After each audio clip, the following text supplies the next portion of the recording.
자, 65-2번 안나스에게로 끌고 가다. 이제 금요일날 사건들이 벌어집니다. 예수님께서 십자가 잡히시고 이 땅에서 마지막 날 금요일입니다. 이제 금요일날 금요일에 벌어진 사건들을 이야기하고 있는데 우리가 쭉 말씀 보았습니다. 여러분, 예수님께서 그 목요일날 잡히실 전날에 많은 사건들이 있는 것을 보았잖아요. 요한복음 13장, 14장, 15장, 16장, 17장 이르기까지 이 모든 것들이 예수님께서 잡히시기 전날 밤 13장에서 이제 최후의 만찬이 있지 않습니까? 성만찬이 있지 않습니까? 그러고 나서는 그때 이제 제자들의 발을 씻겨주시고 사랑에 대해서 말씀하고 계시고 성령에 대해서 이야기하고 있고 포도나무와 가지에 대한 비유를 말씀하고 있고 말씀에 대해서 또 제자들을 위한 또 성도들의 마지막 기도들 그런 이야기들이 말입니다. 17자가 쭉 지속되고 있더라라고 하는 것입니다. 다 말씀 보았었습니다. 그런 얘기들은 여러분 굉장히 예수님께서 비장한 가운데에서 정말로 심각한 가운데서 그런 말씀을 주셨더라라고 하는 것이 예수는 참 포도나무 즐거운 말씀이 아니었어요. 굉장히 뭔가 비장한 가운데서 곧 죽음을 앞둔 그 예수님께서 말입니다. 마지막으로 제자들에게 부탁하고 있는 것 그런 모든 말씀들이 기록되어진 그 내용들을 우리가 쭉 보았었습니다. 그리고 이제 유다의 배신으로 말미암아 고발로 말미암아 이제 그 예수께서 잡히시고 이제 신분 받으시는 장면들이 나오기 시작한답니다. 요한복음 말씀 봅시다. 여러분 65-2번입니다. 요한복음 말씀 보면 이에 군대와 천부장과 유대인의 아랫사람들이 예수를 잡아 결박했대요. 먼저 안나스에게로 끌고 가니 이 안나스가 누군가? 이 안나스는 그 해의 대제사장인 가야바의 장인이라. 가야바가 그 해의 대제사장인데 그 대제사장의 장인이래. 그러니까 이 안나스의 딸과 이 가야바가 결혼했다는 이야기죠. 여러분 이거만 보더라도 벌써 말입니다. 종교적인 기득권자, 종교적인 하이라키들이 말입니다. 벌써 이제 그 결혼을 통해서 뭔가 지금 결탁되어 있고 뭔가 장악되어 있다고 하는 것을 우리가 알 수 있어요. 그죠? 여러분 이게 참 말이 됩니까? 기본적으로 뭔가 권세가 있다, 기본적으로 뭔가 권력이 있다, 기본적으로 뭔가 기득권이 있는 사람들이다. 사람들이 그래요, 여러분. 사람들이 기득권이 있는 사람들이 뭔가 자기가 기득권을 지키기 위해서 수단과 방법을 가리지 않고 여러 가지 많은 이제 그 연결들을 커넥션이 형성되거든요. 여러분 보십시오. 사회의 문제가 별거 아닙니다. 그겁니다. 그죠? 사회의 문제가 그거예요. 가진 자들이 자기의 것을 가지기 위해서 커넥션이 형성되어지고 카르텔을 만들어 나가는 것 이게 여러분 사회 구조의 문제의 시작이라고 이야기할 수 있어요. 더 근본적으로 나간다고 한다면은 세상에 평등을 외치지만 여러분 평등을 평등해야죠. 그죠? 사람이 평등합니까? 평등하지 않습니까? 평등해요. 평등해야 된다고 생각해요. 근데 여러분 평등하지 않아요. 왜? 가진 거에 따라서 평등하지 않아요. 많이 가진 사람, 많이 가진 사람들끼리 가지지 못할 사람, 가지지 못할 사람들끼리 그렇게 모여든다는 얘기예요. 많이 가진 사람들은 많이 가진 것을 더 지키기 위해서 많이 가진 사람들과 커넥션이 형성되어져요. 그러면서 이제 이것이 좀 심하게 말하면 착취가 되어지고 그러잖아요, 여러분. 이게 여러분 한 사회에서 말입니다. 개인과 개인의 문제만 해당됩니까? 국제적으로 보게 되면 나라와 나라도 마찬가지예요. 나라와 나라도 여러분 아시겠습니다만 여러분 천년 BC AD 1000년 넘어서 한 300~400년 콜럼버스가 말입니다. 저기 이제 그 유럽에서 이제 신자를 발견하기 전까지는 동양 문화가 훨씬 컸어요. 동양이 훨씬 부도 많았었고 그것도 아주 무식하고 야만족들이었고 근데 이제 이게 그 신대를 발견되면서 그런 어떤 해양 개척하면서 이 사람들 식민지를 만들어 나가면서 식민지만 무기가 개발되면서 이것이 이제 세계의 어떤 질서가 어떤 재편되기 시작하잖아요. 재편되잖아요. 근데 여러분 그런 기득권을 지키고 기득권을 유지하기 종교에까지 미친다. 말이 됩니까? 한번 생각해 보세요. 말이 돼요? 좀 뭐 말이 그렇습니다. 세상은 그렇다고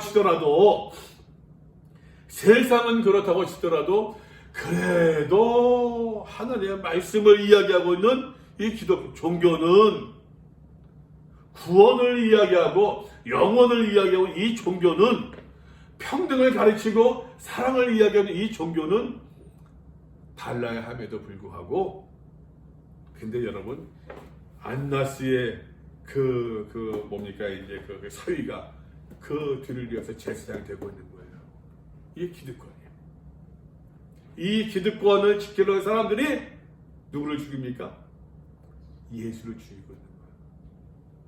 여러분, 다시 말씀드립니다. 이제까지 예수님의 가르침을 쭉 살펴보았습니다만, 예수님의 가르침이 여러분 한마디로 하나님의 뜻을 전하는 거예요. 하나님의 말씀을 전하는 거예요. 근데 여러분 기억하십시오. 하나님의 말씀대로 말씀을 증거할 때는 말입니다. 여러분, 그 기득권이 망가질 수밖에 없어요. 그 기득권이. 다시 말씀드릴게요, 여러분. 사람들은 평등해야 돼요. 그죠? 근데 여러분, 평등합니까? 아직은 못 느끼죠. 아직은. 다 친구들이니까. 평등합니까, 여러분? 세상이 평등할 수 있습니까? 그게 안 돼요. 그게 안 돼요. 근데 그것을 평등함을 외치는 것이, 하나님 앞에서 모두가 죄인이다 외치는 것이 성경 말씀이거든요. 그게 성경 말씀이에요, 여러분. 근데 그 종교적 기득권자들이 예수님을 잡아 죽이고 있는 거예요, 지금. 한번 더 봅시다. 가야바는 유대인들에게 한 사람의 백성을 위하여 죽는 것이 유익하다 권고하던 자더라. 전에 그런 얘기 했다고 하는 것이. 거기 이제 그 각주가 있죠. 5번. 요한복음 11장 49절 50절 말씀은 그 중에 한 사람, 그 해의 대제사장인 가야바가 그들에게 말하되 너희가 아무것도 알지 못하는도다. 한 사람의 백성을 위하여 죽어서 온 민족을 망하지 않게 되는 것이 유익하지 않게 되냐. 모두가 세상적인 합리성이에요. 그러나 가야바는 이렇게 말함을 통해서 예수님께서 모든 사람들을 위해서 죽어야 됨을, 하나님의 계획을 부지불식간에 지금 이야기하고 있는 것이죠. 그 가야바 말입니다. 요한복음 말씀 보게 되면은 이 그 대제사장에게 예수님께서 직접적으로 지금 그 신문을 받고 있는 것으로 나오고 있지는 않아요. 그저 암시만 되고 있어요. 대제사장이 예수에게 그의 제자들과 그의 교훈에 대해 물으니, 여기서 말할 때 대제사장이 아마도 이제 안나스이지 않겠느냐. 예수께서 대답하시되 내가 드러내는 그 세상에 말하였으노라. 이제까지 다 말하지 않았습니까? 이제까지 모든 유대인들의 모든 회당과 성전에서 항상 가르쳤고, 회당과 성전에서 누가 모입니까? 유대인들은 다 모일 수 있는, 드러내놓고 항상 가르쳤대요. 은밀하게는 아무것도 말하지 아니했대요. 어째요? 이제까지 내가 다 이야기하고 다 증거했는데 이제 뭘 내게 새삼스럽게 묻고 있느냐? 내가 무슨 말을 하였는지 여기 있는 모든 사람들이 다 들었으니 이 들은 사람들에게 내가 무슨 말을 했는지 사람들에게 물어봐라. 그들은 내가 했던 말을 다 알고 있느니라. 예수님은 지금 거리낌이 있어요, 없어요? 거리낌이 없어요. 다 이야기했다고 하는 것이에요. 뭐 은밀하게 누가 따로 말하고 그런 게 없다는 얘기입니다. 모든 것을 다 이야기하고 모든 것을 다 전하지 아니했느냐? 뭘 새삼스럽게 묻느냐? 사람들한테 물어보면은 다 확인할 수 있다라는 얘기예요.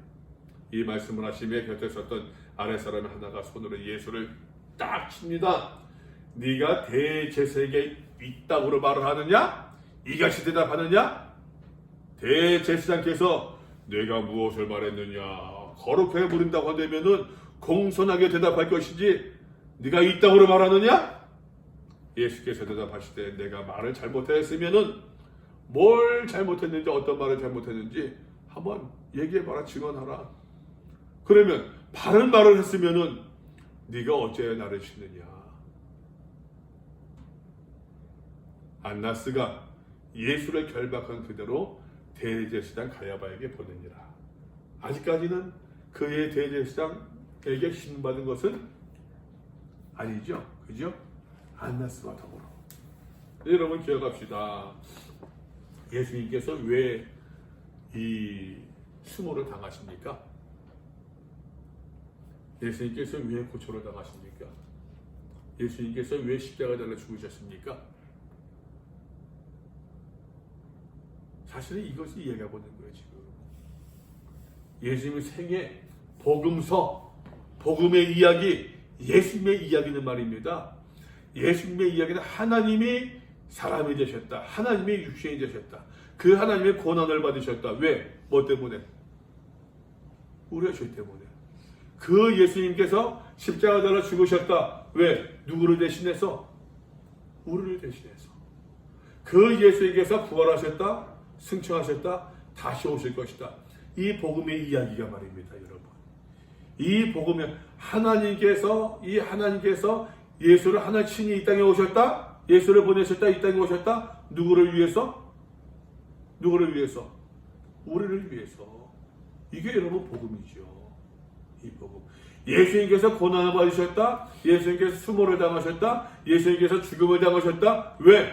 누구 때문에? 우리를 위해서. 지금 여러분 예수님의 이 순환 이야기, 고난받은 죽음의 이야기는 말입니다. 반드시 내 자신과 연결시켜 봐야 돼요. 공의 앞에 섰습니다. 마가복음 말씀 봅시다. 마가복음 14장 53절부터 그들이 예수를 들고 대제사장으로 가니 대제사장들과 장로들과 서기관들이 다 모이더라. 마태복음 말씀 보니까 예수를 잡은 자들 그를 들고 대제사장 가야바에로 갔대요. 거기에 서기관과 장로들이 있대요. 공회 회원들을 이야기합니다. 그 당시 유대인 사회는 여러분 유대인 사회는 거기는 이제 유대 히브리 사람들 유대 사회는 이스라엘 사회는 이제 종교 집단이라고 과언이 아니에요. 국가적인 그 체제가 있지만 총독도 있고 뭐 왕도 있고 하지만 사실상 그러나 거기는 이제 재정일치 사회니까 재정일치 사회였으니까는 거기서 이제 사내들은 공유해서 말입니다. 거기서 이제 대사의 모든 문제들을 결정해 나가는데 그 회원들은 누구냐? 대제사장, 서기관, 장로들이에요. 이제 사내들은 공회원들이 다 모인 겁니다. 다 모여서는 이제 예수님을 심판하기 시작합니다. 베드로가 예수를 멀찍이 따라 대제사장의 집들 안까지 들어가서 아랫사람들과 함께 앉아 불을 쬐더라. 여기도 지금 베드로가 이 장면을 보고 있어요. 이 장면에서 베드로가 보고 있는 것은 굉장히 부끄럽고 좀 찌질하고 그죠? 그런데 말입니다. 여러분 이 베드로의 이 장면 목격이 부활 승천하신 다음에 베드로가 변모하는데 결정적인 경험이 된다는 얘기예요. 베드로의 마음속에 여러 가지 생각이 있겠죠.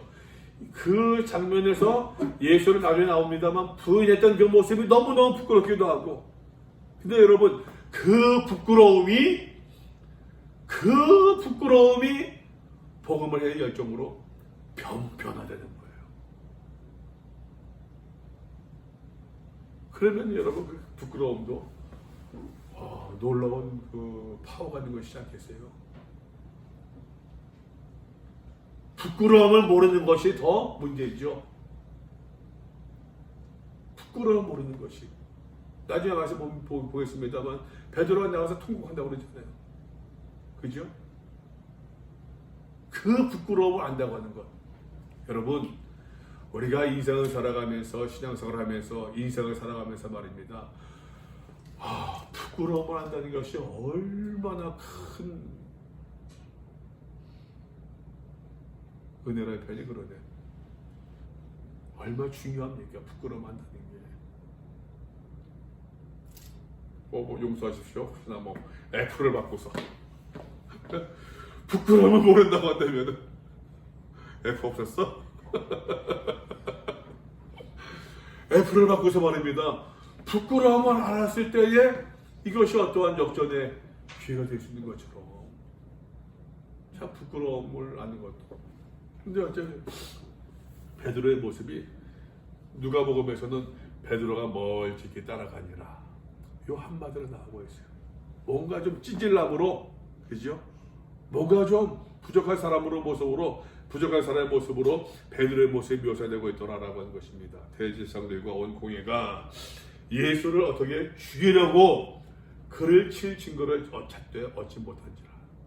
이 사람들은 말입니다. 공회 회원들은요, 대제사장 세관 장로들은 말입니다. 이미 저 예수를 죽여야겠다라고서 이미 그들끼리 결의를 했었어요. 이미 기회만 엿보고 있었어요. 우리가 이 말씀을 보았습니다. 마가복음 3장에서도 11장에서 12장 14장에서도 죽이기로 결의하더라. 결의했더라. 이미 마음에 정했었어요. 그때만 본 거예요. 이제는 죽여야겠다 라고 마음 먹고, 그때 마침 가룟 유다가 와서 제안을 하고 있고, 잘 됐다, 이제 죽여야겠다, 이제 잡은 거예요. 실행하고 있는 겁니다. 56절입니다. 이는 예수를 쳐서 거짓 증언하는 자가 많으나 그러나 그 증언이 서로 일치하지 못함이라. 그래도 법리적인 절차는 거쳐야겠는데, 누가 잘못했을 때는 죽을 죄를 지시게 되면 두세 사람의 증언이 필요하다고 그러잖아요. 한 사람의 일방적인 증언으로서는 안 된다고 그러지 않습니까? 여러분, 굉장히 모세 율법이 말입니다. 율법이 굉장히 그래도 합리적이에요. 두세 사람의 증언이 필요한 거예요. 근데 이 사람들의 증언이 서로 맞지 않습니다. 그런 말을 썼는데, 그건 아닌 것 같은데? 그런 뜻이 아니었던 것 같은데? 또 모르겠습니다만, 맞지 않습니다. 어떤 사람들이 예수를 쳐서 거짓 증언하여 이르되, 우리가 그의 말을 들으니 손으로 지은 이 성전 말입니다. 헤롯 성전을 내가 헐고 40년 동안 우리가 지었는데, 이 손으로 짓지 아니한 다른 성전을 사흘 동안 지으리라 하더라. 여러분, 이 말씀의 의미는 예수님께서 말입니다. 어떤 뭐라고 할까요? 마지막 때에 구원의 때에 마지막 종말론적인 모습을 이야기한다고 볼 수 있어요. 마지막 때에 너희가 이 성전이 화려하다 뭐하다 자랑하고 있지만, 그러나 요즘과 비교한다고 한다면은, 여러분이 예루살렘 성전, 헤롯 성전을 지었던 이 성전 40년 동안 지었는데, 요즘의 건축물과 뭘 비교할 수 있겠어요? 요즘에 건축물 얼마나 잘 짓습니까? 아파트 짓는데 말입니다. 여러분, 아파트 그냥 30층, 20층, 30층 짓는데, 요즘에는요, 한 달에 몇 개씩 올라가는지 아세요? 관심 있게 안 보죠? 이거 보세요. 한 달에 두 개층 이상 올라가요, 건물이. 20층 짓는데, 그걸 여러분 2년 걸립니까? 2년 안 걸려요. 한 1년이면 다 짓고 분양해버려요. 요즘에. 우리나라가 뚝딱뚝딱 하는 거 세계 최고입니다. 어디? 두바이에 무슨 세계 최고층 빌딩? 우리나라 삼성물산이 지었다고서 언론에서 대서특필하고 있잖아요. 근데 중요한 거는 거기에 대한 설계와 감리는 누가? 내가 알기로는 프랑스 어떤 회사가 한 걸로 알고 있어요.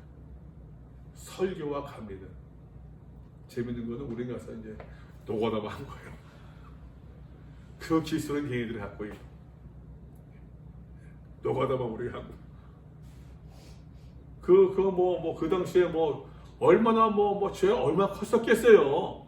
근데 이스라엘 사람들, 유대인들을 자랑한 것이니까, 마지막 때에는 이것이 문제가 아니란 얘기예요.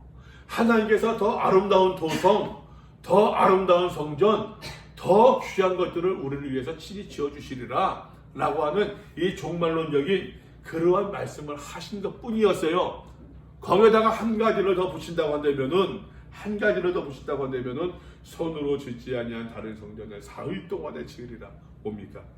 예수님의 결국 다시 부활에 대해서 이야기하는 것입니다. 엄밀히 다시 말씀드립니다, 여러분. 어떤 그 전자에서 말씀드린 종말론적인 말씀으로만 그 해석한다고 되면은 여러분 폄하하는 겁니까? 더 큰 축복을 주시겠다는 얘기예요. 그죠? 그럼 여러분 이것이 이스라엘 사회 말입니다. 유대 사회에 돌을 던지는 겁니까? 박수를 치는 겁니까? 의미가 다르잖아요. 그죠? 근데 이 사람들은 왜곡해서 지금 이 말씀을 이렇게 증언하고 있더라라고 하는 것이에요. 근데 그 증언도 서로 일치하지 않더라.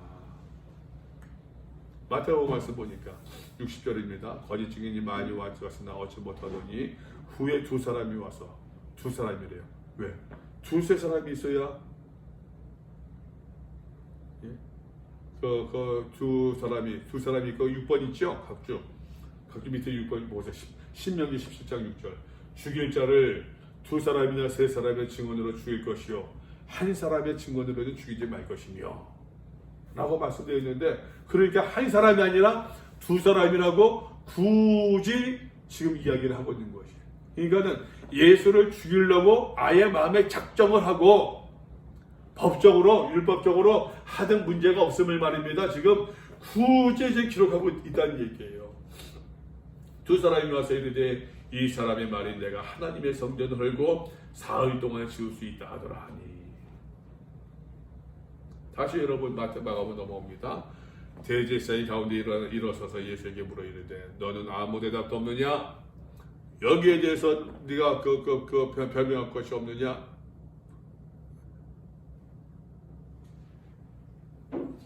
이 사람들은 너를 치는 증거가 어떠하냐?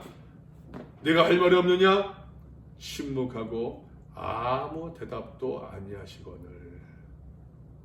아무런 대답도 않으십니다. 예수님의 침묵은, 여러분 이 침묵은 그들이 보기에는 예수님이 그들의 거짓 증언에 할 말이 없는 것처럼 보일 수도 있어요. 그래서 이 사람들은 예수를 죽여도 법적으로 문제 없다라고 하는 어떤 합리적인 것도 될 수가 있어요. 아무 말도 못했잖아, 네가 인정했잖아, 묵비권을 말입니다. 인정했잖아, 그렇게 볼 수 있어요. 근데 더 의미로 본다고 되면은 예수님께서 이제 어찌 보게 되면은 자신의 때가 이른 줄 아시니까, 또 예수님 입장에서는 이렇게 해도 저렇게 해도 계속 말입니다. 이제 거짓 증언으로서 계속 이제 메꿔 나가니까. 옛날에 옛날에 진짜 제가 이제 그제는요 말을 굉장히 조심했어요. 말하기가 무서운 시대에 살았었어요. 예전에는 정말 그랬어요. 그래서 무슨 저 사람이 찍혀 있다 평소에 뭔가 좀 요즘 말로 진보로, 요즘 말로 입진보가 됐든 간에 요즘 말로 진보적인 어떤 얘기를 많이 한다. 그러면 이제 간첩으로 엮여가지고서 그런 일이 비일비재했었어요. 그런 일들이 데모 좀 하고 무슨 유신연금 하고 또 독재 철폐하고 호국 호원 철폐하라 외치게 되면은 붙잡혀 가서 대학생들 그때 6개월 때려서 6개월 때리고서 집행 위에 한 2, 3개월 살다가 나오기도 하고 많았어요. 내 친구들 그런 사람 많았었어요. 내가 군목으로 들어갈 때는 장교들 입대할 때는 이제 신원조회를 하거든요. 신원조회를 하는데 군이 이제 보안사 요원들이 집을 방문한대요. 그러면 이제 우리 집 오게 되면 거실에 내 책이 이제 이만큼 있었거든요. 거기에 보게 되면은 그 대학 번호, 신조 번호가 있었으니까는 읽었던 책들이 있을 거 아니에요. 그 당시에 막스 이제 그 자본론이 처음 번역돼서 나왔었어요. 그 책들을 해서 이제 공대 맺고 있었거든. 그걸 다 치웠어요. 이 사람들은 언제 올 줄 모르니까. 혹시 와가지고서 이게 무슨 책이야? 네 눈에 딱 스캔 딱 해가지고 딱 보이게 되면은 또 그런 책들은 또 이제 색깔도 튀거든. 옛날에 색깔도 튀니까는 딱 보고서 그래 신원조회 걸리면은 이제 장교로 가야 될 사람이 그 26, 7살 때 이제 병으로 끌려가게 되니까는 그 끌려가지 않으려고. 그러니까 저 같은 경우는 좀 그런데 좀 그 뭐라고 할까 부채의식이 있어요. 친구들은 막 독재 철폐 막 돌 던지고 그 막 했는데 나는 못했어요. 왜냐면 사진을 찍거든. 사진 찍어가지고서 사진 찍혀 있으면은 병으로 끌려가세요. 근데 나는 부모가서 장교로 가야 되는데 그거 위해서 나 시장대 갔는데 사진 찍히면 그 완전 그냥 완전 인생 꽝 되니까 꽝 된다고 생각하고서 그 부채의식이 있어요. 그러던 시절이었어요. 그러던 시절에 여러분 프레임을 짜놓고서 만들어 나가는데 거기서 거절한다고서 부인한다고 되겠어요? 할 수밖에 없는 거지. 그런 모습인 거죠. 아무 말도 안 하시거든요. 이제 내가 아버지의 뜻을 따를 수밖에 없다고. 그러니까 이런 것을 아시니까 예수님께서 겟세마네 동산에서 말입니다. 기도하실 때 심히 고민하여 죽게 되었으니 나와 함께 깨어있어 기도하자라고 말씀하셨던 이유도 여기 있다고도 이야기할 수 있어요. 대제사장 61절입니다. 다시 뭐가 이르되 네가 찬송받을 이의 아들 그리스도냐? 네가 그리스도냐? 하나님의 아들 그리스도냐? 그러자 예수께서 내가 그니라. 맞다. 내가 그니라. 근데 여러분 이 말씀이 말입니다. 마태복음에서도 63절 말씀 보세요. 예수께서 침묵하시거늘 대제사장이 이르되 내가 너로 살아계신 하나님께 맹세하게 하노니 네가 하나님의 아들 그리스도인지 우리에게 말하라. 하나님의 아들 그리스도인지 우리에게 말하라. 내가 찬송받을 이의 아들, 찬송받을 이 누굽니까? 하나님. 요거 좀 설명을 드릴게요. 찬송받을 이라고 하는 것이 십계명에서 그러지 않습니까, 여러분? 여호와 이름을 망령되이 일컫지 말래요. 그래서 이스라엘 사람들은 하나님이라고 하는 이름을 입에 담는 순간에 벌써 이거 죄를 짓는 거예요. 이해되죠? 하나님이라고 하는 이름을 입에 담으면 안 돼요. 그래서 하나님이라고 그러면 어떻게 하나님 표현하느냐? 하나님이라고 하는 이제 신명 사문자 하나님이라는 이름이 나올 때마다 아도나이 해가서 나의 주, 나의 주님이라고 그렇게 읽었어요. 또 혹은 말입니다, 여러분. 또 혹은 여기서 수동적으로 해요. 수동적으로 하나님께서 너를 부르셨다 하잖아요. 하나님께서 너를 부르셨다. 하나님이 너를 부르셨다라고 얘기해. 너를 부르셨다. 능동 언어예요. 그죠? 요거를 수동적인 의미로 바꿔요. 제가 부르심 받았습니다. 우리가 그런 표현 많이 쓰잖아요. 그죠? 이게 거기서 나온 표현들이에요. 그래서 하나님이라고 하는 이름을 거룩하신 그 이름을 입에 담지 않으려고 수동적으로 많이 표현을 해요. 그래서 여기서 얘기할 때도 내가 찬송 받으실 이 누구 말하는 거예요? 맞아요. 하나님이 얘기하거든요. 그리스도. 근데 여러분 요 질문의 말입니다. 두 가지 내용이 있습니다. 첫 번째, 네가 하나님의 아들이냐? 맞아요? 두 번째, 네가 그리스도냐? 메시아냐? 그거 묻고 있는 거예요, 지금. 근데 이 말씀이 말입니다, 여러분. 누가복음 말씀 보세요. 누가복음 67절 말씀 보니까 내가 그리스도이거든 우리에게 말하라. 그죠? 70절 누가복음 70절 보니까는 그러면 네가 하나님의 아들이냐? 누가복음에서 두 번 풀어서 설명하고 있어요. 자, 그러자 이제 예수님께서 말하면 네가 말하였느니라. 내가 그다. 근데 보세요. 여기까지도 문제가 없어요. 메시아를 자칭하고 자칭하든 뭐하든 내가 메시아다, 내가 그리스도다. 이것은 문제가 그 유대인들 사이에서 문제가 되지 않는데요. 사용이 되는 것이 아니래요. 그런데 그 다음에 주께서 굳이 또 주님께서 말입니다. 굳이 자원하십니다. 그 십자가를 지십니다. 인자가 당신이 가리켜서 인자라는 표현을 쓰고 있어요. 인자가 권능자의 우편에 앉은 것과 하늘 구름 타고 오는 것을 너희가 보리라. 이것도 심판자로 자처하거든. 이게 문제가 되는 거예요. 다시 말씀드립니다. 내가 하나님의 아들이냐, 내가 그리스도냐, 그렇다. 이것이 문제가 아니라 인자가 심판자로서 마지막 때 구름 타고 오는 것을 보리라. 이때 이 이야기를 듣고 63절 대제사장이 자기 옷을 찢으며 이르되 우리가 어찌 더 증인을 요구하리요? 그 신성 모독하는 말을 너희가 우리가 다 듣지 아니했느냐? 어떻게 생각하느냐? 이 신성 모독하는 말이 바로 인자, 두 번째 심판자로 오시리라 라는 표현이라는 거예요. 그러니까 여러분, 내가 그니라 여기까지 갔으면 문제가 없는 거예요. 굳이 인자가 구름 타고 오는 것을 너희가 볼 것이다. 마지막 때에. 왜? 이건 하나님께 해당되는 이야기인데.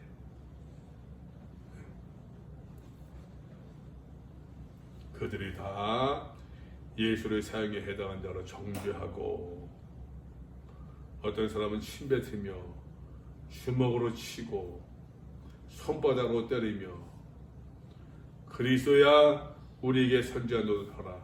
너를 치는 자가 누구냐? 조롱하고 수모를 당하고 있더라 라고 하는 거예요. 여러분, 예수님께서 사실 믿음이라고 하는 것이 무엇일까? 그러면은 예수님은 지금 보게 되면은 어떤 의미에서 말입니다. 적극적으로 지금 펼쳐나가고 계세요. 내가 그니라. 여기서 끝이 아니라 인자가 하늘에서 구름 타고 오는 것을 너희가 보리라. 적극적인 진술을 하고 있습니다. 예수님께서 드러내놓고 가르쳤대요. 성전과 회당에서 말씀을 하셨대요. 은밀하게는 아무것도 전하지 아니하셨대요. 결국에는 말입니다, 여러분. 하나님의 아들, 그리스도, 메시아 다 대속적인 의미가 있거든요. 대속적인 의미가 있는 말씀드려요. 이 대속적인 의미, 그 대속적인 의미에서 뿐만 아니라 인자와 심판자로서 적극적인 진술을 하고 계신 것을 볼 수 있는데, 저는 이 장면 보면서 그런 생각이 들더라고요. 우리 예수님께서 우리를 위해 십자가 달라 죽으셨습니다. 예수님께서 우리의 메시아 되십니다. 고백이에요. 신앙 고백을 마음에 담을 수 있어요. 이게 믿음이에요. 근데 이건 부족해, 이것만으로. 더 적극적인 진술이 필요할 것 같아요. 이것이 무엇이냐? 어떻게 살아야 되는가라는 문제. 많은 사람들은 우리가 말입니다, 신앙을 얘기할 때는 내가 마음에 담아두는 것, 마음에 간직하는 것만 우리가 신앙으로서 거기서만 신앙의 의미가 그쳐지는 것을 많이 볼 수 있잖아요. 그것을 마음에 담아두고 신앙 고백을 하는 것처럼, 신앙 고백은 여러분, 다시 보세요 여러분, 고백을 한다는 얘기는 여러분, 고백이 귀합니까? 마음에 있는 것이 귀합니까? 경훈 형제가 사랑은 고백해. 말로 고백하는 게 커요? 마음에 담아두는 게 커요? 어느 게 더 중요해요? 둘 다 그런 얘기 말고 마음에 담아두지 않고 고백할 수 있어요, 없어요? 말장난 할 수 있어요. 그죠? 마음에 담아두고 있으면은 좀 아쉽지만 마음에 담은 게 있으면은 말하지 못해도 넘어갈 수 있어요. 근데 말은 해 사랑해 말하는데 이게 정 영혼 없이 짓거리게만 해. 이게 신뢰가 안 가요. 신앙 고백도 여러분 다시 얘기할게요. 하나님의 아들을 내가 믿습니다. 고백을 해요. 고백하는 아멘하면 잘해요. 이것과 내뱉는 것과 마음에 담아두는 것, 어느 게 더 큰 거겠어요? 중요한 거겠어요? 담아두는 게 커요. 담아두는 게. 진술은 아멘 아멘만이 아니라 진술은 적극적인 진술은 그 담아둔 것을 가지고 그대로 살아가는 거지. 신앙은. 근데 우리는 말입니다. 여러분 많은 경우들은 말입니다. 마음에 담아둔 거 없이 아멘 아멘 아멘 말만 입만 나무냐고 돼요.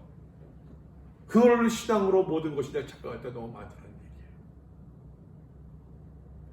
얘기예요. 예수님께서 이제까지의 모든 삶의 모습을 보더라도 우리가 쭉 봐도 것처럼 말입니다. 예수님께서 말씀하셨던 것들은요, 결국에는 내가 예수께서 하나님이 왜 이 땅에 오셨는지, 왜 육신에 입으셨는지, 왜 고난을 받고 모지수모를 당하시는지 바로 나 때문이라고 하는 것을, 그리고 예수님의 가르침은 그것을 일깨워주는가 함께 아울러 예수님을 따라 적극적으로 그렇게 살아야 될 것을 말씀하고 있죠. 여러분, 예수님의 가르침을 쭉 보십시오. 우리가 하나님의 자녀로서 어떻게 살아야 될 것인가를 늘 가르쳐요. 그잖아요. 어떻게 살아야 될 것인가를 늘 가르치고 있어요. 이게 믿음인 것 같아요. 믿음이 뭐냐? 내가 믿습니다. 마음으로만이 아니라 믿음은 어떻게 살아야 되느냐. 그래서 야고보 사도는 이야기하기를 행함이 없는 믿음은 죽은 믿음이래요. 행함이 없는 믿음은 죽은 믿음이래요. 예수님은 마지막 때까지 적극적으로 진술하십니다. 죽을 줄을 아시면서도 적극적으로 진술하세요. 우리 믿음의 사람들이 믿음의 사람이라고 자처하면서 여러분 예수를 적극적으로 진술한다? 어떤 의미가 있는 것이겠어요? 어떤 의미가? 좀 더 봅시다, 여러분. 그 다음에 하나만 더 봅시다. 자, 베드로의 모습이 나오고 있습니다. 마가복음 14장. 베드로 아래 들어있더니 대제사장 여종 하나가 와서 베드로가 불 쬐고 있는 것을 보고 주목하여도 너도 나사렛 예수와 함께 있었도다. 베드로가 부인합니다. 나는 네가 말하는 것이 무엇인지 알지도 못하고 깨닫지도. 너 뭔 소리 하고 있니? 뭔 소리 하고 있어? 예수가 누군데? 무슨 소리야? 난 네가 무슨 말인지 모르겠다. 시침을 뚝 떼고 있는 거예요. 마태복음 말씀 보니까 70절 베드로가 모든 사람 앞에서 이르되 나는 네가 무슨 말을 하는지 알지 못하겠노라.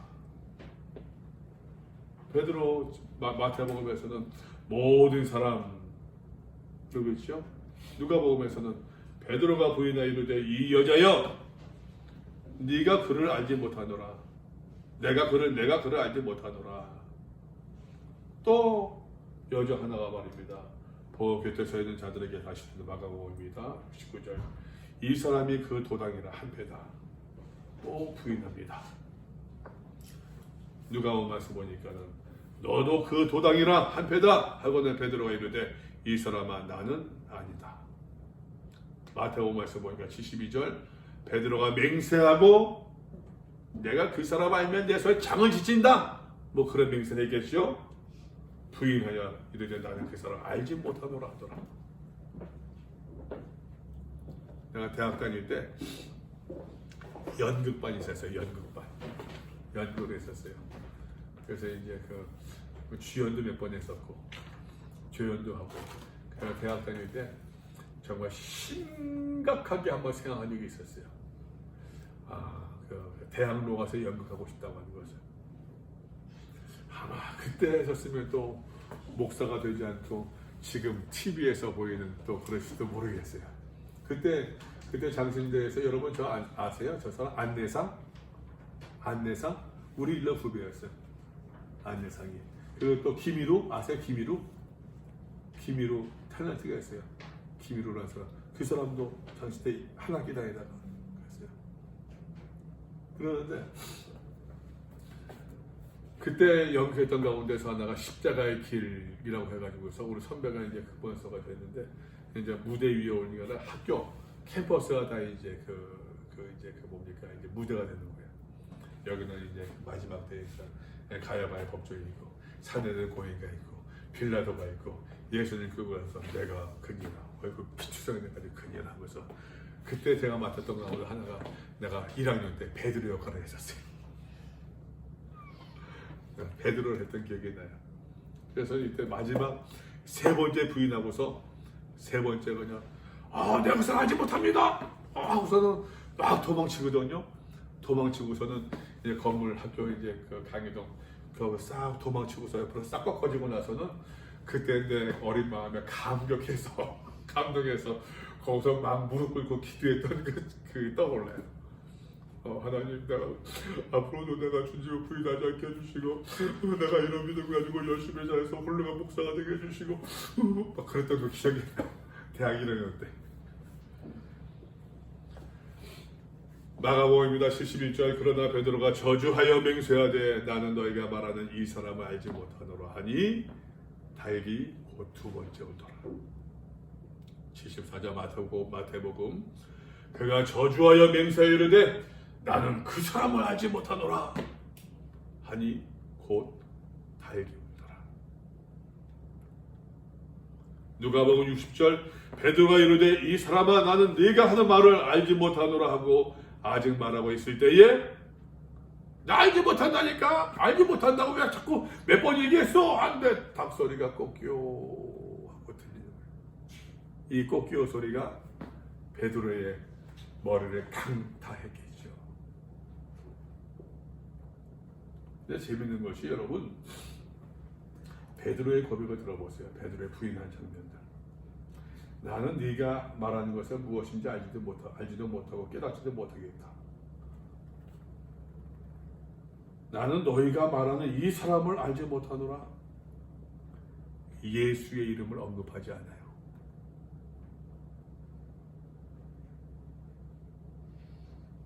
예수의 이름 언급하지 않아요. 정말 철저한 부정이에요. 철저한 부인이에요. 그 말씀은 여러분 왜 굳이 베드로가 어떤 사람이었어요? 초대교회에서 아주 그냥 뭐 지도 역할을 했던 사람이지 않습니까? 초대교회에서 베드로와 더불어 예수의 동생 야고보 두 쌍두마차라고 얘기할 수 있는데 예수의 친동생 야고보 쌍두마차라고 얘기할 수 있는데 이 베드로의 모든 실수, 추악함 모든 것들이 복음서에 다 기록되어져 있어요. 더더군다나 이 준비했던 시점에서 말입니다. 베드로의 이 모든 장면들이 다 좀 감출 수도 있을 것 같은데 이유가 뭘까? 다시 말씀드릴게요, 여러분. 마태, 마가, 누가, 요한이 쓰여질 때 말입니다. 쓰여질 때 이 당시의 상황들은 예수님이 살아계실 때 사후, 생전 살아계실 때 아닌 사후. 어때요? 그래서 사후에 쓰여진 것이지 않겠어요? 그죠? 이해 안 돼요? 복음서가 쓰여진 것은 마태가, 마가, 누가, 요한이 따라다니면서 뭐 녹음하고 기록한 것이 아니라 그 당시에는 전부 다 이제 그 구전으로 이제 말씀을 기억하고서 가르치고 전해주고 막 그러됐었는데 예수님께서 말씀하시러 너희 가운데서 죽기 전에 인자가 볼 자도 있다고 말씀하셨는데 이 초대교회 그 상황은 파루시아 예수님의 인재가 굉장히 곧 임재할 것이라고 하는 믿음이 굉장히 팽배했단 말이에요. 굉장히 강했어요. 그러니까 이 사람들이 그런 믿음이 있었으니까 순교도 불사하고 사적으로 들어간 것도 껍데기가 벗겨지고 뭡니까 이제 불타는 이제 기름 속에 들어가는 것도 마다하지 않을 정도의 그 어떠한 그 신앙이 있었는데 근데 여러분 예수님이 곧 오지 않은 거예요. 잠깐만. 예수님의 재림이 지연되고 있단 말이에요. 사도들은 죽어나가요. 믿음 좋은 누구 장로님 누구 형제 죽어가고 있어요. 젊은 애들 나오는데 예수가 그게 무슨 상관이에요? 적당히 믿고서 그냥 뭐 해가지고서 이게 계속 이렇게 살아야겠어요? 신세대들 막 떠들지 않겠어요? 그러니까 이 사람들이 초대교회 공동체에서 예수님의 말씀을 잘 기록할 필요성이 생긴 거예요. 그럼 여러분 상상해 보세요. 예수님의 말씀이 기록되어질 당시에 이미 초대교회, 지금의 교회 모습은 아니지만 교회, 신앙 공동체가 있었다 없었다? 있었다 없었다? 있었어요. 교회가 이미 시작된 거예요. 이해되시죠? 무슨 말씀인지? 벌써 복음서가 기록되어져 있다는 얘기는 그 당시에 이미 기록되어질 당시에 교회가 있다 없다? 있다는 얘기예요. 교회 공동체에 주고 있는 경고예요. 베드로가 어떤 사람이었어요? 베드로도 이랬는데 우리가 깨어 있어야 되지 않겠느냐라고 하는 것이에요. 우리가. 그러니까는 그 후손들이 말입니다. 이 말씀을 들으면서 베드로 이랬네 손가락질이 아니라 더 경고를 드리면서 자기들의 마음을 각오를 다짐하고 말입니다. 그러한 신앙의 일련의 과정들이 있었을 것이다라고 하는 것이. 여러분, 이 장면은요, 베드로가 부인하고 있는 장면은 앞에서 예수님께서 신문받고 있었던 이 장면과 오버랩되는 거예요. 그죠? 애 맞고, 야, 그리스도 한번 선자로 대박! 그때 베드로가 부인하고 있는 거예요. 이리저리 끌려가고 있는데, 나 봤었는데, 나 모른다니까? 그러고 있는 거예요. 우리가 어떻게 믿어야겠습니까? 이런 믿음이 무엇입니까? 믿음이 뭐예요? 믿음을 지킨다는 것, 믿음으로 생활한다고 하는 것이 어떤 의미가 있는 것입니까, 여러분? 예수님께서 죽으실 줄 알면서도 다시 말씀 적극적인 제수를 하고 있거든요. 믿음을 지킨다고 하는 것이 어떤 의미가 있습니까? 그저 그냥 반듯하게 아멘 잘하고 찬송 잘 부르고 손 들고서 노래 부르고 찬송 부르고 그 믿음 좋은 거예요? 적극적으로 내가 주님을 따라가고 배우고 주의 제자가 되는 모습들, 이것이 참 믿음의 삶의 모습이지 않겠느냐라고 하는 것이죠. 2020년도 우리 생활할 때에는 여러분 그러한 믿음의 소유자를 될 수 있기를 바랍니다. 그저 껍데기만 무늬만 그리스도인들이 아니라 적극적으로 내 삶의 중심에서부터 주의 말씀대로 실천하며 따라갈 수 있는 그런 사람들 우리 모두 될 수 있기를 바랍니다. 혹시 질문 있습니까?